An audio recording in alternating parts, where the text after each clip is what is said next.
And so that's direct proof. That's that straight line uh, showing that we assume one thing and we move towards our conclusion. So there's a few times where this is a freebie. And the first is called trivial proof. Okay, let's take a look at the truth table of P implies Q. So if we let P take all its possible truth values, so we know that the only time that P implies Q is false is right here, when P is true and Q is false. So that's the only time that this is false. The rest of the time, it's true. And this is really important. We're going to look at two situations. One, the first is called trivial proof, and that is when Q is true. So right here, row 1 and row 3, then we see that P implies Q is true. And so trivial proof means if we know that Q is true, P implies Q is true. We don't have to go any further. So for instance, in the statement, if it is Monday, then 2 plus 2 equals 4. Well, this is true. Depending on which day you're watching this video, this might or might not be, but the statement holds. If it is Monday, then 2 plus 2 equals 4. I know that statement's true because 2 plus 2 does equal 4. And before we go to the next slide, I want to point you to these two situations. When P is false, P implies Q.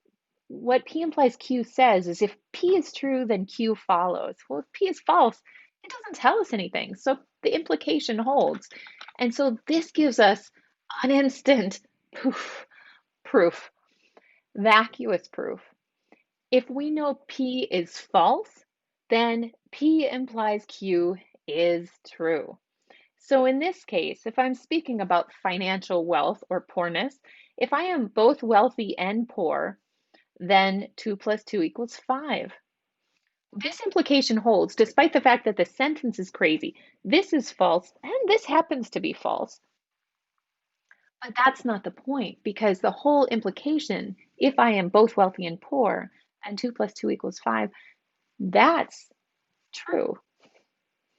It just happens that we get that for free because that antecedent, both wealthy and poor, that's false. I can't be both at the same time. That's the same as saying um, P and not P. And so that's false. Here's an example of direct proof. And this is the same as in the previous video, but it's one that's really important to see because its approach is one consistent with direct proof. If n is an odd integer, then n squared is odd. And our solution is a direct proof. So that means we assume the antecedent that n is an odd integer, and we're going to kind of move towards showing that n squared is odd. So we assume n is odd, and then we follow that forward. If n is odd, then we know that n mod 2 is equal to 1. Or n is equal to 2k plus 1 for some integer k. And that's what we're making use of here. So then we can square both sides. So we're going to square n and we're going to square 2k plus 1. And that gives us the following. N squared, if I square n, I just get n squared. And if I square the right-hand side, 2k plus 1, well, that's 2k plus 1 squared. But that we can break down into 4k squared plus 4k plus 1. And then I can note that within this group, I can pull a 2 out of that. And so that can become 2 times 2k squared plus 2k.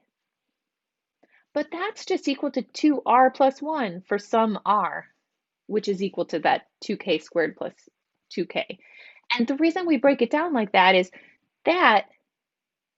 the definition of an odd number. 2 times some integer plus 1. Putting all of this together, we've proved that if n is an odd integer, then n squared is an odd integer.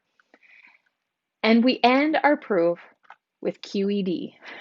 So it's a big black square. Typically, it's much smaller.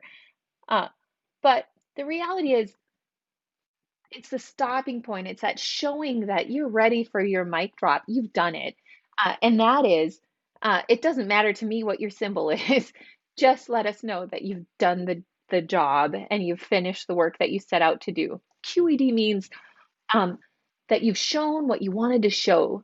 You've demonstrated what you wished to demonstrate.